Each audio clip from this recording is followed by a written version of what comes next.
Hello again, YouTube. Welcome to another unboxing. This time we're going to be doing Lone Canuck Publishing's products. My buddy Dave got a whole bunch of these in the mail, and I asked him if I could do an unboxing on them.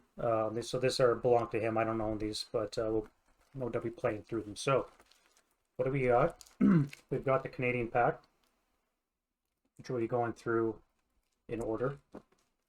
Uh, Sunny Sicily, Spaghetti League, and then finally the D-Day Dodgers finishing off the war in Italy. So Canadian actions, from what I understand, that take place in up the Italy Peninsula. We also got the Steelworks, another Lone Canuck Publishing production. We'll be going through this one as well. And then finally, as a bonus, something he threw in was the combat history of the 653 Schwere Panzerjäger Abteilung. Heavy Panzer Battalion. So this one should be interesting to look at. I can't wait to get into this one as well. So I'm going to break open the components, and then we'll look at them one by one, and we're going to get to that right now. So first up we have the Canadians in Italy. 3-scenario pack dealing with the Canadian 1st Division, I believe, as it goes up through Sicily and the boot up to the mainland.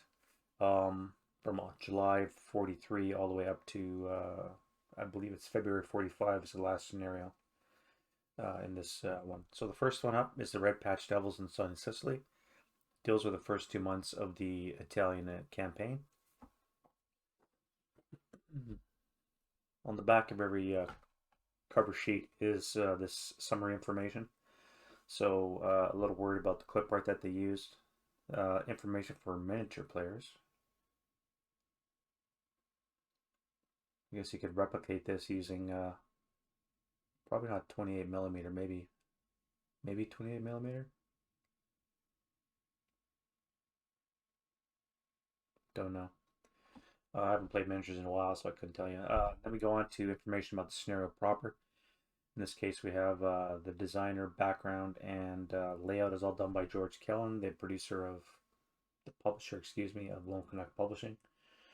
Then we have a list of playtest groups, which looks like there's a fair number, so should have been well playtested these scenarios.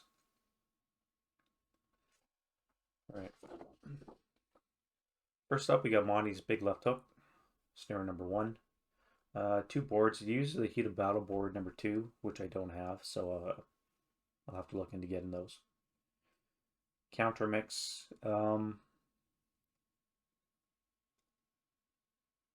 Slightly outnumbered in squads, 18 to 10, but the tanks seem to balance that out.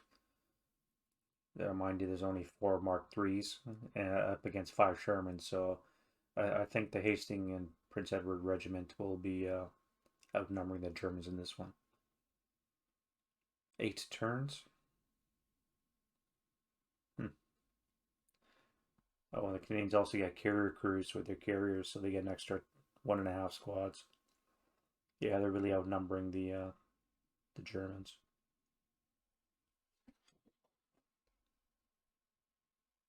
This one here is Drive the Canadians on Hard number 2. Uses up to most of 2 boards.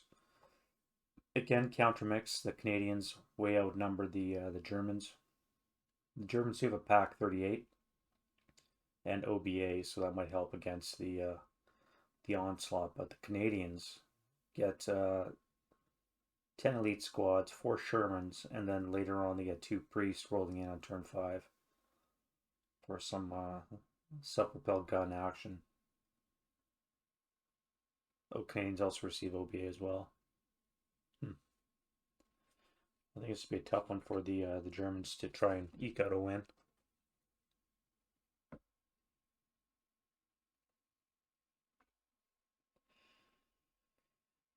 Number 3, Mountain Boys. Here we got the 48th Highlanders of Canada versus the Panzer Grenadier Regiment 104. Again, outnumbered in squads, but this is infantry only. And the Germans are set up in defensive positions, so that helps.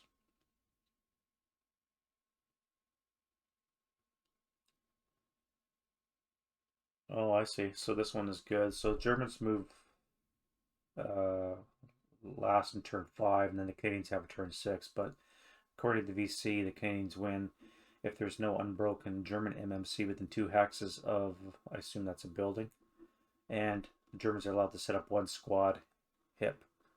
So that squad gets revealed in turn 5, and then the Canadians have to be in position to break it at least by turn 6. Okay. Number 4, in the nick of time, 2 boards again, 6 turns. A lot of pieces in this one. Mixture of OBA armor, no guns, but a lot of infantry. Numbers seem to look to be about the same. So we've got 1824, 25 and a half German squads versus what do we have? 10, 18 British squads. They're also augmented by, oh, there are guns. 4 carriers, which have half squads each. So that's another 2. So squads are comparable, and armor seems to be comparable as well. There's 4 Sherman 5s. For the Canadians, the Germans have some Stugs rolling in on turn 3, a couple of Mark 3Ns, and a couple of, or 1 Mark 4 F2.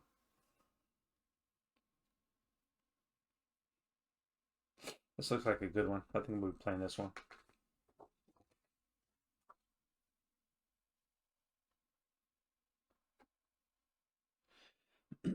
Next up, we got priority call number 5. 3 boards this one. I believe 2 is a hill board, and I think those other 2 are as well. Most of the campaign scenarios in Italy tend to be hilly kind, just given the nature of the terrain there. Wow. 18 elite squads and 10 Shermans for the Canadians. Rolling up against 12 4.67s with 2 Pack 38s for support. Oh, they do have a modular OBA, but that is a lot of stuff coming at him.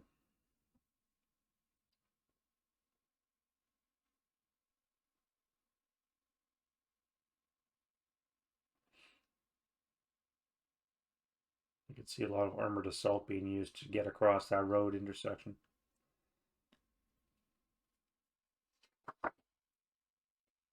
Whistling Hill, number 6. 2 half boards again, uses a heated battle. Board number 1. And the Canadians outnumber the Germans again. 2-1. 7.5 turns. Right?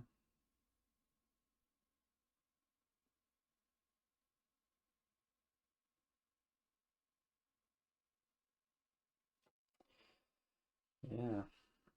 I assume this one's balanced and played well, but given the number of playtest groups that were in the intro card, but that seems like a lot. This one's a little bit closer, 18-12. Germans are in defense positions with OBA and an infantry gun.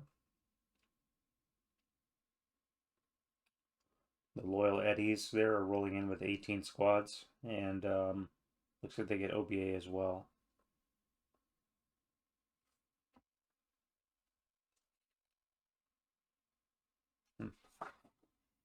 And the last scenario in this first pack, number 8, 5 August 43, Booth Force. Uses 2 boards, 4 and 40 with 3 overlays. 6 turns. Fallschirmjäger versus the Booth Force. Troops are comparable, but there are 8 Shermans rolling in. And the Fallschirmjäger have no anti-armor weapons except for their inherent Panzerfaust.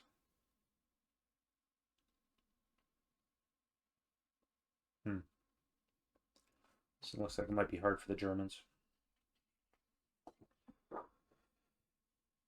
Next up, we got the Spaghetti League. This covers September 43 all the way to August 44.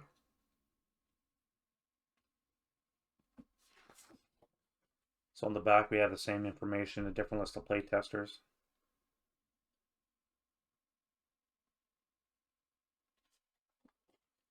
Scenario number 9. So the scenario numbering continues from the previous one, which I'd like to see. You play them all in sequence. 2 half boards, 39 and 50, with 1 overlay. 5.5 turns. Italians versus Highlanders. That's a bit of a mismatch. 8 elite Highlanders versus 4 conscript 336s. They do have 6 infantry guns, so that might help to mitigate the game, but interesting.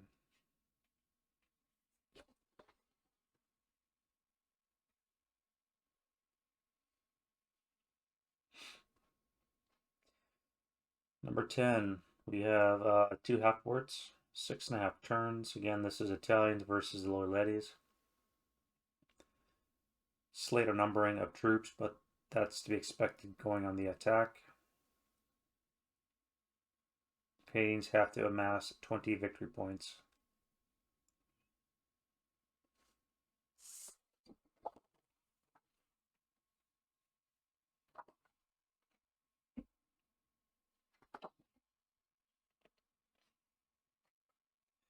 Monty's Mountain Goats, good old B Company RCR. Squads are equal. 12 tanks. Wow. But the Germans do have 3 AT guns, including a PaK 40 and OBA, so that might help to offset that a little bit. Canadians have to exit 32 victory points off the west edge. So what do they have? 12, 5. Well, they got plenty. All they need is 6 tanks and maybe a squad. Have to survive and drive off the board.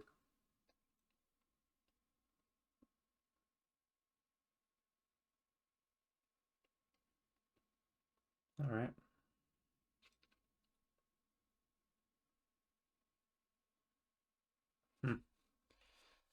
And it uses 2 of the heated battle boards and 1 in number 2, along with board number 4 from Multi-Man Publishing.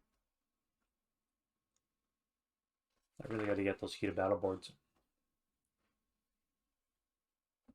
Crossing of the Morrow, another RCR battle honor.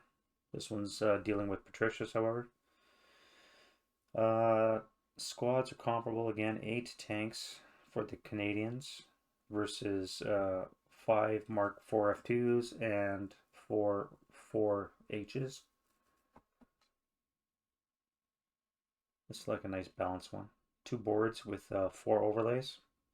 7 turns.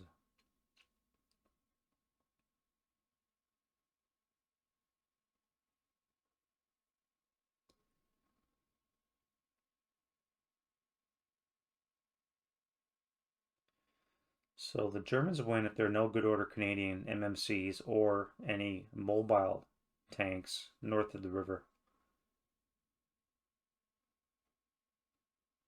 Interesting. This was like a really fun one. Yeah, looks like a fun one.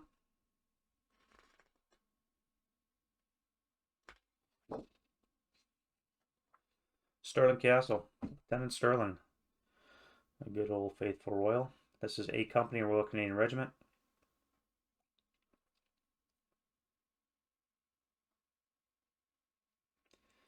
This steals the most of 1 board. It's only 4.5 turns and very small. It's almost like a skirmish with 2 platoons fighting it out. Definitely going to be playing this one.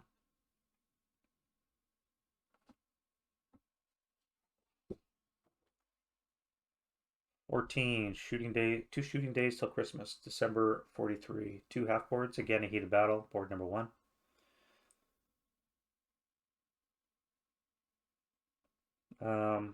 Canadians, again hasty peas, are outnumbering the Germans once again. 5 tanks and 14 elites versus 9 Fallschirmjäger squads.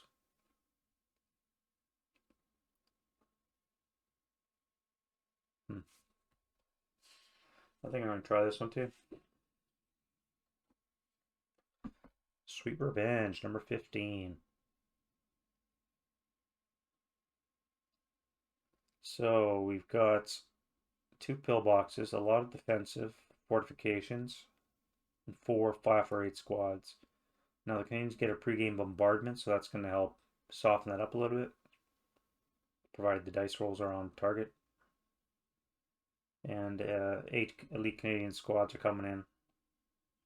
This only deals with 1 half board, but there's 3 overlays on it, so.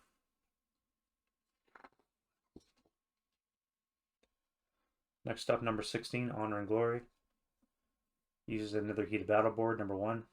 7.5 turns.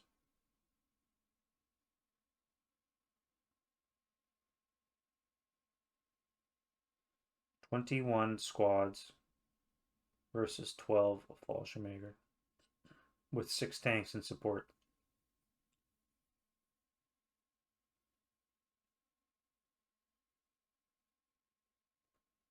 Seven VP of good or Canadian squads of infantry must be on a level 4 hill at game end. 7 VP, 4.5 squads, or 4 and a leader. Yeah, I don't know about that one. Number 17, Heart of Oak. 23 May 1944, 2 half boards and 1 overlay on it. 5.5 turns. Patricia's coming in with a lot of armor again. 3 Churchill 4s, nasty, and a couple of Shermans. And anti-armor wise, the Germans only have a dug-in armored cupola. 75 double on gun, so that's pretty good, but it's only got a rate of fire of 1, so drop a smoke bomb on it and it's pretty well ineffective.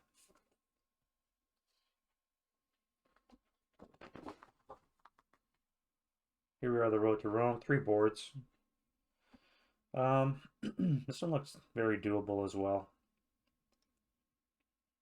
7 Fallschirmjäger supported with a couple of Panthers and a Martyr coming on board. Nice. But they're facing off against 15 carrier squads. Each one has 1 half squad in it. So that's what, 7.5 squads and 8 Shermans. So this one seems to be very well balanced.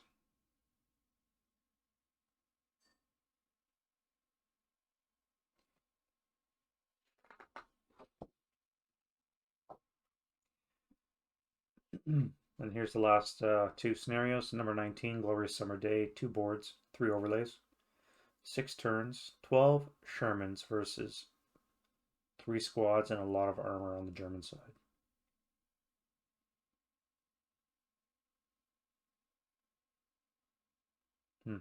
Three Panthers, 1 Mark 4H, and a Martyr 3.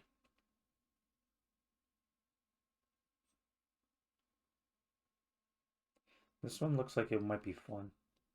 A lot of armor in this one. The squads are all mounted up in their half tracks, so mobility is not an issue.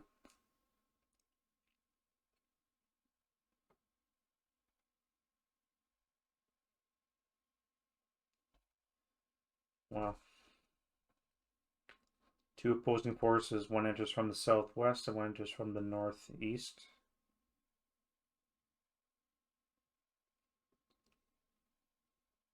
Interesting. And then we have the last one. This deals with the Special Service Force, a mixture of Canadian and American elite troops, represented by the 667s. So there's 12 of those, facing off against 16 467s and several tanks. Now the SSF does have 4 bazookas, but they've got 2 Tigers to deal with and 3 Mark 4Hs. This is definitely one I think we're going to be playing. 6.5 turns, 2 boards. Seems doable.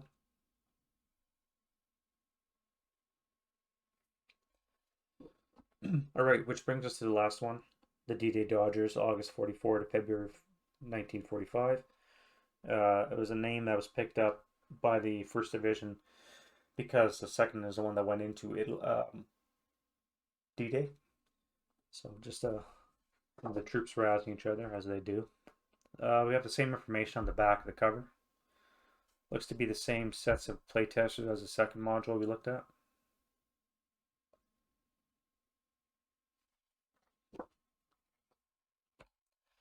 And let's go through the scenarios. Number 21, Final Assault. This looks like it's going to be hard for the Royal 22nd Regiment, which is the Vendoux Regiment. You got 4 pillboxes to deal with. And 3 elites. And the Canadians have about 7 squad equivalents coming up against that. I think it's going to be a hard one. It takes place in the half board, number 18, and its last 5.5 turns.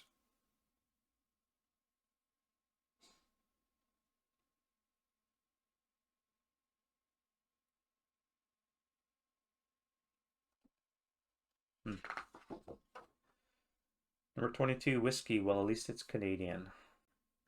September 44, 2 half boards, 7.5 turns.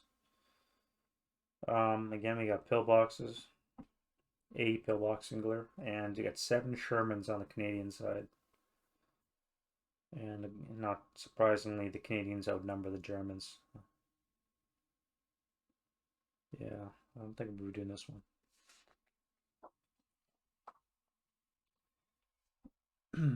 23, notable achievement.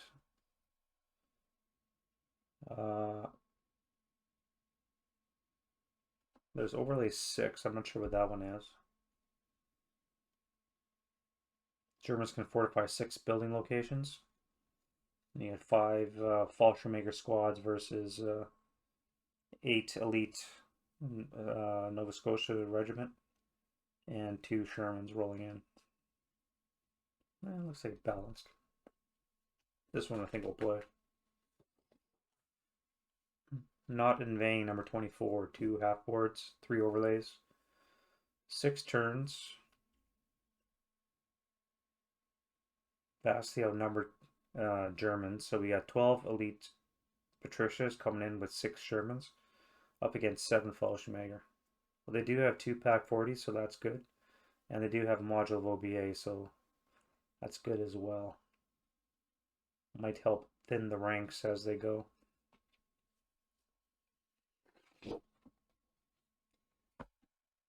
Veritable Jungle, number 25. 2 half boards, most of, anyways.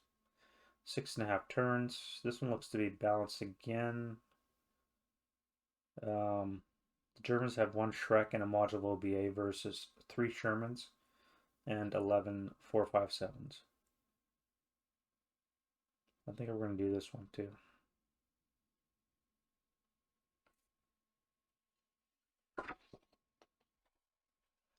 River of Blood, December 44.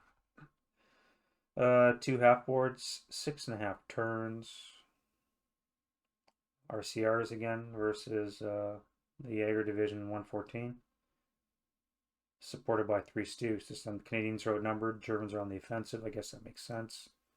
The Canadians do have a Piat, so it might help against the Stews.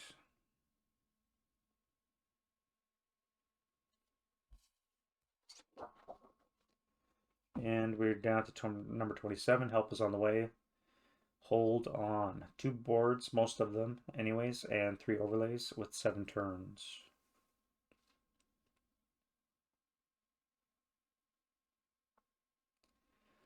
So the Germans got to keep the Canadians south of the stream in order to avoid defeat. So they've got 2 Panthers and 2 Tigers to support this effort, facing off against 7 Shermans. So that should be good tank duels happening along this riverbank. Squads are good.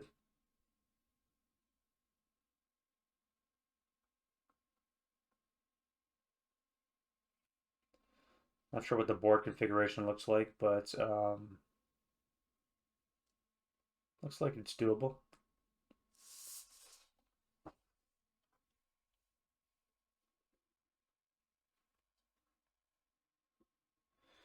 Then we have Steeplechasing, number 28. 2 boards with an overlay, 6.5 turns. Here we have Stugs and the Mark IV-H versus 3 Wolverine tank destroyers. Canadian Patricias have more squads than the Germans to be expected on the attack, but the Germans do have an OBA module. And you can fortify 4 buildings for the Germans, so that's good.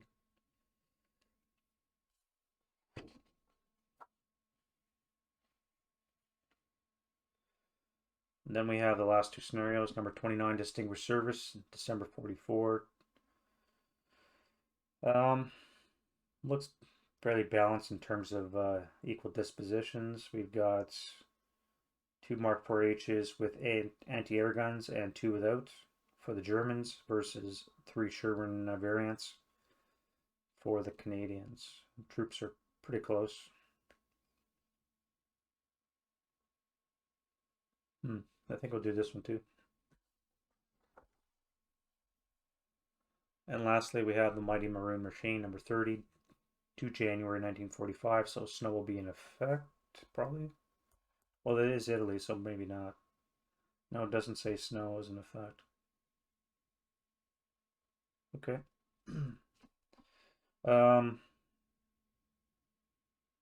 8 squads, 4 tanks for the Canadians versus 24 Fallschirmjäger.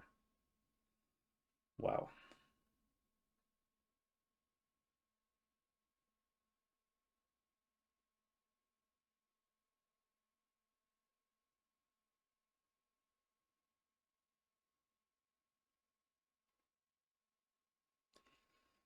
Interesting. There's a lot of Germans coming up against them. Germans win a game end if they have 24 CVP of good order infantry south of the stream. 24 CVP, 12 squads. So half their squads, or leaders equivalent, have to make it across the stream.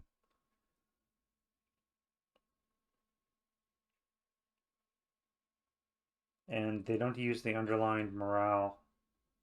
They are subject to unit replacement instead. So they can actually go through a stepped replacement scheme where they go from 5-4-8s to 4-4-7s to 4-3-6s and then back up to 5-4-8s potentially. So that's good. Interesting. Yeah, I think we'll do that one as well. Next up, we're going to do the Steelworks, Colombelle, France in July of 44. This is basically a scenario pack with 5 scenarios designed around its own custom paper map. I'll have to show that in a separate video because it's too big for my camera. Yeah, so 5 scenarios are played on that map, and the actions involving a combination of British and Canadian versus various German units, and there are counters in this one, so let's go through this. So on the back of the cover sheet, we've got a summary of the 5 scenarios. So it looks like the first 4 are all British, and the last one's Canadian, with the 5th Black Watch taking on most of the action for the British. A lot of playtesting going on.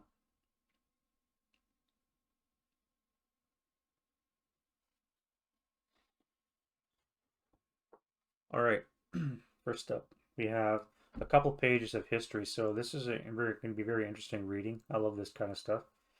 So we start off with the prelude, which basically gives an overall view of what's going to happen. And then we follow it up with the British attack and what actually happened during that attack. This is all on the night of 10-11 July. And that was followed up quickly by a German counterattack. And that was followed up quickly by a German counterattack, fronted by a couple of Tigers, possibly even a King's Tiger. And the Germans were able to push the British away from the battlefield. Okay. And then a week later, on 18 July, the Canadians attacked the same positions again.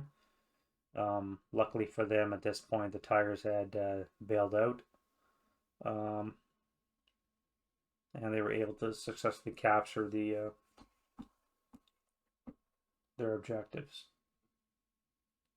So on the bottom right here, we've got a list of all the designers and playtesters. So George Kelln, again, the publisher of Lone Canuck, is heavily involved in all his works.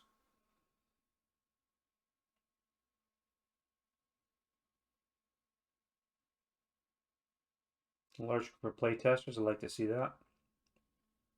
I don't know if any of these have made them up to Roar or ASL Archive yet. I haven't checked. So I don't know if these scenarios have had any playings that have been recorded. So on the back of the history, we've got the Steelworks mini-map. So that is a hell of a lot of railroads.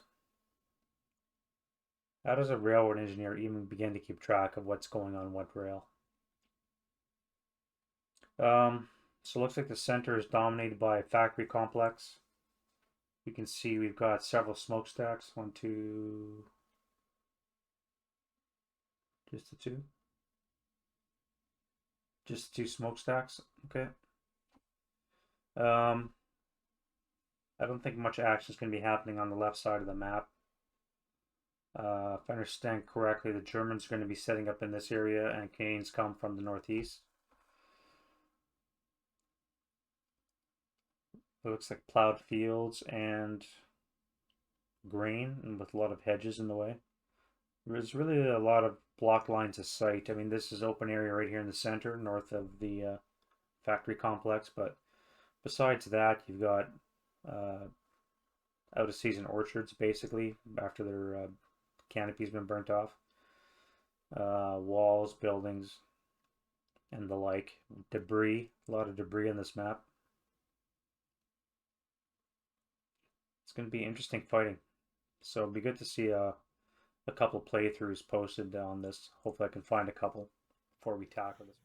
And here we have the Steelworks map. Comes with the package. You saw this on the little mini map, but this is the real thing. North is at the top of your screen there. Again, large mix of what looks to be grain and tilled fields, as well as a crap load of railways. Obviously, it's an industrial town with a lot of chimneys and such, so as you know, the name suggests. So let's zoom in. Start off here in the southwest corner. Looks like we've got some construction houses, or I should say workers' houses possibly. 1.5 story looks like. Again, we've got narrow street rules in effect because of the railway that comes in between the houses. This is something we saw in the Denant historical map as well. Same kind of idea.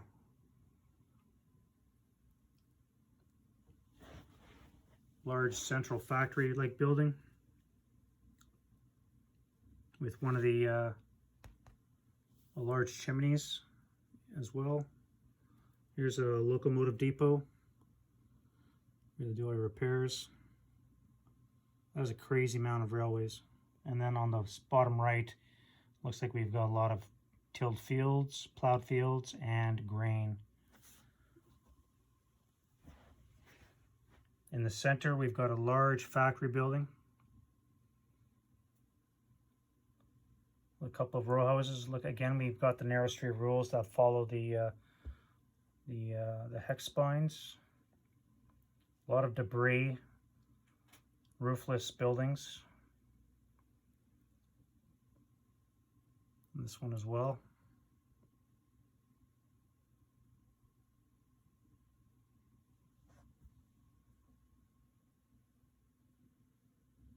Oh, there's the town of Collinbell,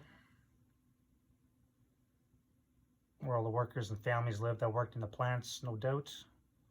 And then up in the top right, again, we've got more in the way of plowed fields and grain. So it looks like there's plenty of open approaches, but there's a fair amount of debris on the map. Should be interesting. What do we got? EE. So it's about as wide as a standard map board, and it's about 4 map boards deep. Is that right? Yeah, 35 hectares. Well, it's almost 4 map boards deep. So there we go. the Steelworks. Can't wait to get onto it and try it. Back with this ourselves. All right, so next up is these are common in most scenario historical modules. Is a little brief section with custom buildings and or rules that apply to this scenario. So this one here, you got storage tanks. Those are pretty standard. Smokestacks. Fair bit of information on that. We got tilled fields. And then some custom buildings like the train garage.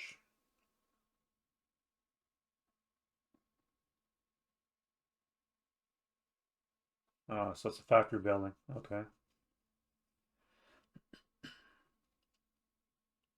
And then we have more information on debris, which already exists, so I'm not sure why it's repeated here, but there must be some changes to it. Yeah, debris gives you a +1 TM. I think that's new. Normally it's just an LOS hindrance. It doesn't actually give you any train effect in other historical modules. So I guess they've changed it for here. Debris road. So when you have a road without any debris depictions on it, it's been cleared already. So it's treated as a trail grade and open ground. Okay.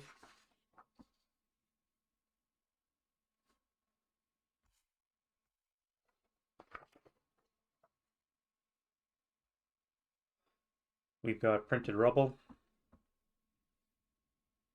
Gutted buildings, I like to see those. Again, like Valor of the Guards is littered with them. Buildings that don't have any roof, so you can set up mortars in the interior, firing up through the vanished roof. No rooftop locations to set up on. We have the narrow road rules here with the building and the road buildings.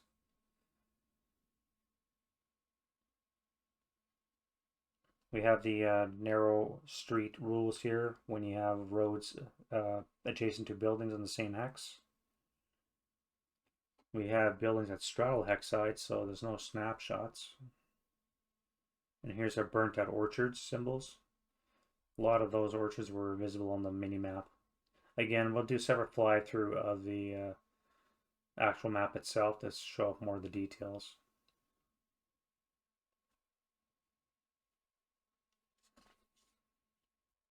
We got factories. And then we get into some unique units. So we've got the German forces, primarily our Luftwaffenfeld Division, Air Force Field Division. They don't look impressive. So they are basically second line squads, so that means they're going to have a reduced morale.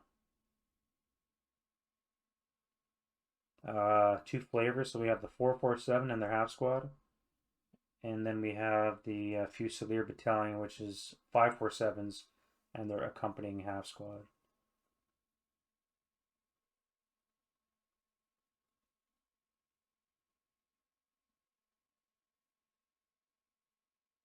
But they are stealthy, so there is that for hand-to-hand combat. Okay. We've also got the machine gun nest. So this is basically a pillbox with an HMG and a 127. If you ever take the HMG out of the pillbox, it becomes a medium. So they must have left the tripod and sights inside the bunker and just taken the gun itself. Then we go into the British forces. So we have new units here. We have 458 assault engineers for the Canadians and the British. They have a DC symbol on them. 4 smoke exponent. And they are also sappers.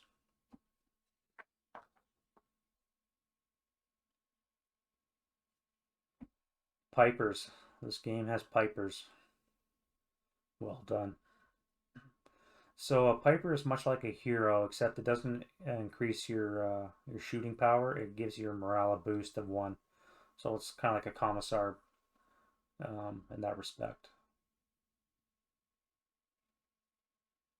Then we have Bangalore torpedoes, which is basically a long tube filled with explosive used for blowing up wire and mines. And then finally the Hayrick demo charge. Looks to be a super heavy one. 36 firepower, but it's a heavy payload with a -2. Interesting. And therefore cannot be thrown because it probably weighs so much. Yeah, 15 pounds according to the notes. It's a 15-pound demolition charge. That must have been fun to carry around. Okay. So now we'll get into the 5 scenarios that encompass the mini-HASL. First one, Steelworks number 1, secure the crossroads. Night rules are in effect. So there's 2 machine gun nests set up in those bunkers. And it deals with the northeast port of the map versus a small unit of, relatively small units of British that enter on turn 1.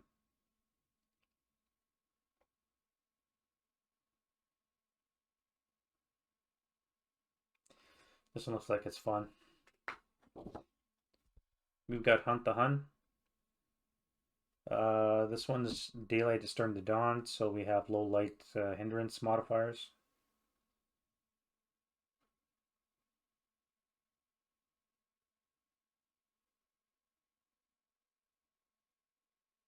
Small squad mix. You've got 3 of those Luftwaffe Field Division, 4 equivalents versus 9 Gordon Highlanders.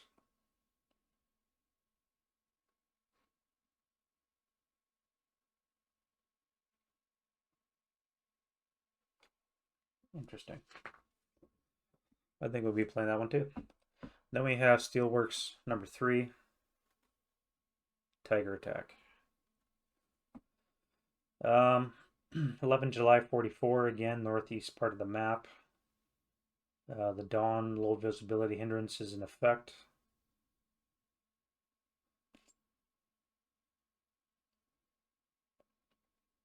And here we have 3 Tigers rolling in. That's faced off against 6 Shermans, so there's going to be a lot of gun duels going on the board. And we've got 12 Luftwaffe Field Division squads versus 7 Black Watch. Yeah, another fun one. Next up, we've got Steelworks number 4, Knock Them Down. This uses the whole map sheet. This is the big campaign, I guess. 12.5 turns.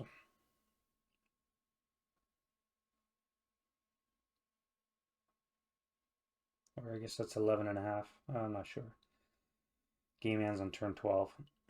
So this is a 2-sheet scenario card. So German sets up first, British move first. So German units all set up concealed, which is great. ELR of 2, which is not great. And you have some reserves rolling in at various points to help the battle, including a couple of Mark 4Hs and 3 Tigers.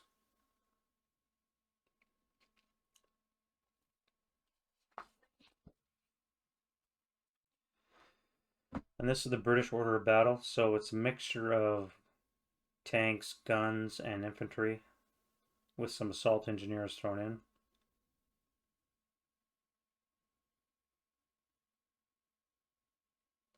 So there's 4 of those. No, there's 2 of the Hayrick DCs, which I suppose are to be used to blow up the. Because I think your objective is to blow up the smokestacks. Yes. So the 2 smokestacks, the British win by destroying both. And you could get a draw if you can remove any German units from 3 hexes of 017. So blowing up the smokestacks is key. And to that effect, you're going to need these Hayrick demo charges with their -2 DRM for heavy payload. Then we have the last scenario, Steelworks 5, securing the Steelworks. Uses most of the map. Again, Germans got a mixture of guns, pillboxes, defensive fortifications, and squads.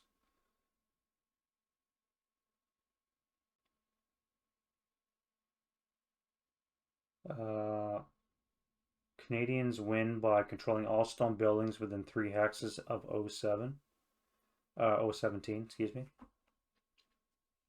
And again, the crappy ELR from the for the Luftwaffe Field Division. And then the other part of the scenario card is the British Order Battle. Yeah, about 30 squad equivalents, mixture of OBA, engineers, and regular guys.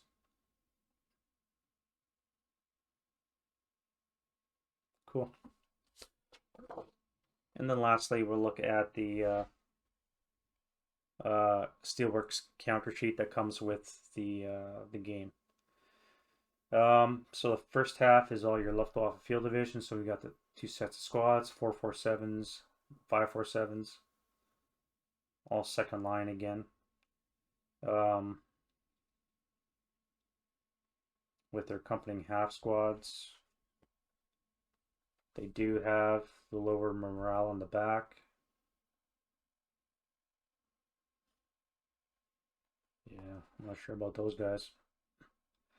And then we have the British components. So here we have the British / Canadian assault engineers, 458s. There's those Hayrick demo charges, 52 firepower. That's a lot of Bangalore torpedoes. And the 3 Pipers. You got 3 Pipers so you can play.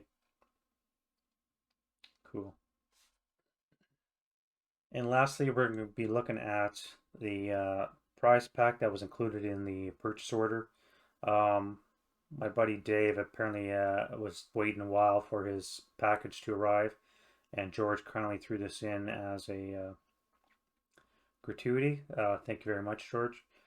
Combat history of the 653 Schwer Panzerjäger Abteilung, the heavy tank hunting battalion. The second edition. Now this is a prize pack, so you can't buy this from Lone Canuck Publishing. You can only win it in a tournament. So thank you again, George. So I'm not going to show the scenario details. Will be blurred out. I don't want anybody to get an advantage in this. They wanted to keep it rare so that you have to actually earn this to see it.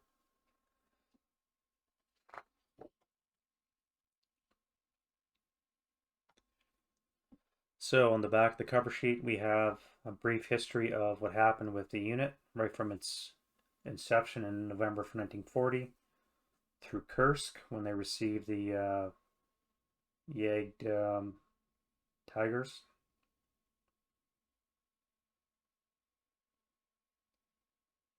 And right to the end. Sorry, they had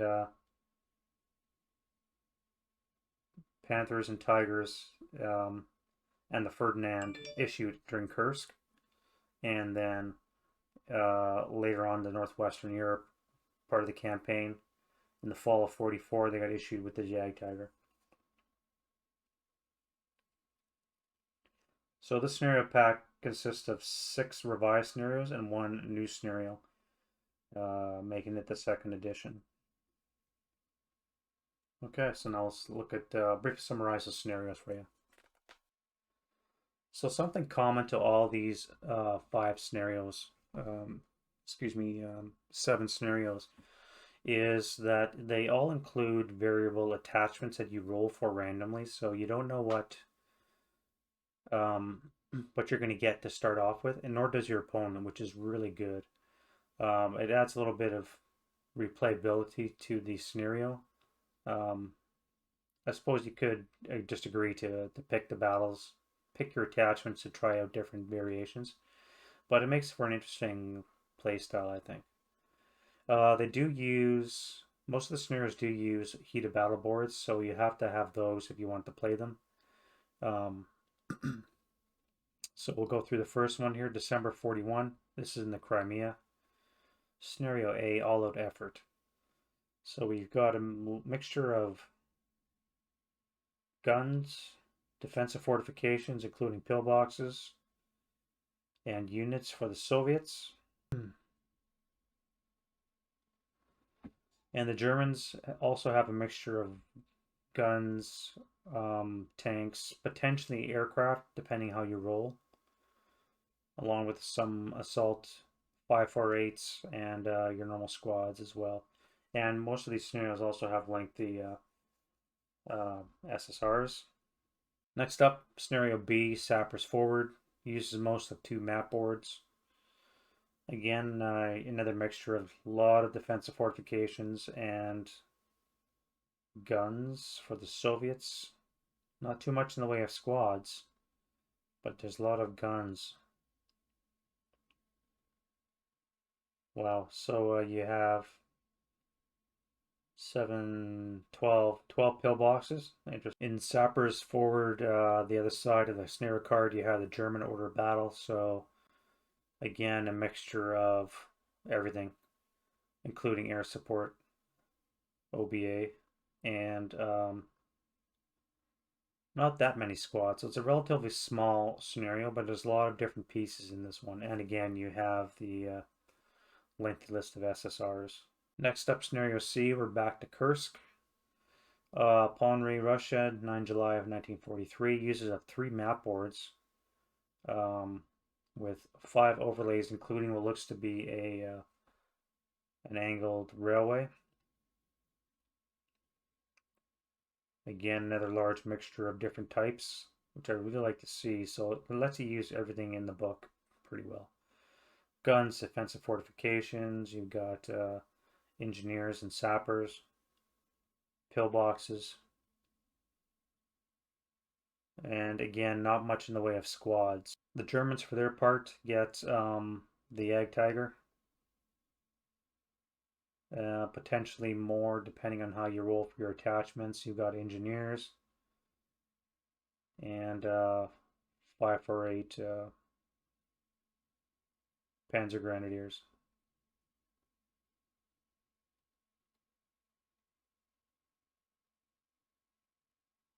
And again, we have 12 SSRs this time. Scenario D is Piercing the Abscess. Again, uses 2 boards, 8.5 turns. This looks to be a nice, smaller, much more manageable one. Deal with this is March 44, Americans versus Germans. You could roll for Tigers for the Germans. You do get Tigers and you have Jagdtigers as part of your base force, but you could roll for optional more Tigers basically. Scenario E, Mounting a Big Blow. This is one of the new double map boards, 9A, which I don't have. I have to get my hands on those, as well as the heated battle ones. Again, a mixture of just about everything in the order battle. The only thing missing is air support. No OBA for this one. Just tanks, guns, defense fortifications, and troops. Soviets versus Germans. Here we have Russian Guards, 458s versus SS Panzer Division. So we have 838 SS and 658 SS.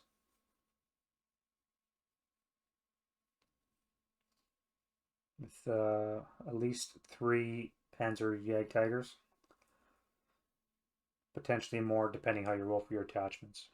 Next up is Scenario F, Tiger by the Tail. It uses 2 map boards, 7.5 turns.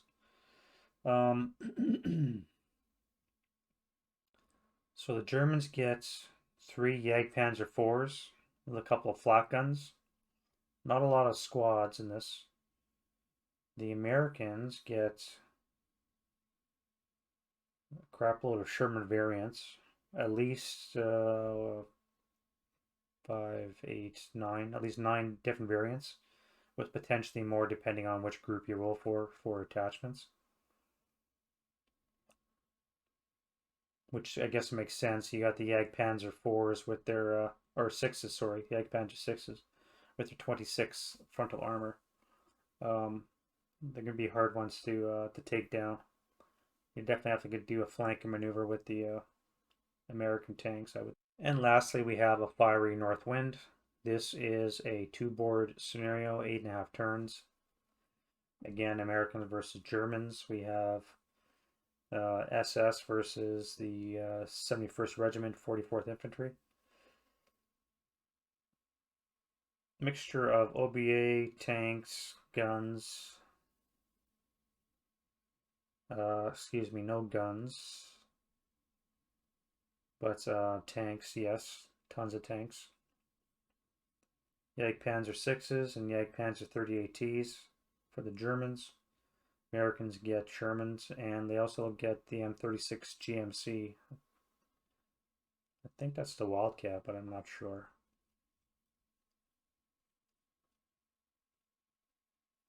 And that's that. And there we have it, guys. That's the Lone Canuck Publishing goodie bag that arrived the other day. Yeah, it's quite the feat. We got the 3 Canadians in Italy scenario packs. We've got the Steelworks miniature historical ASL. And then we've got the combat history of the Heavy Tank Hunter Battalion, 653. So let me know what you guys think in the comments down below. Let me know what you think about Lone Canuck Publishing in general. I've never played any of their scenarios, so it'll be interesting to see how these pan out. Being a Canadian myself, I'm very keen on this kind of stuff. I like the history segments that are interspersed throughout this stuff. Yeah, let me know what you guys think, and we'll see you guys in the next video. Have a good one, YouTube.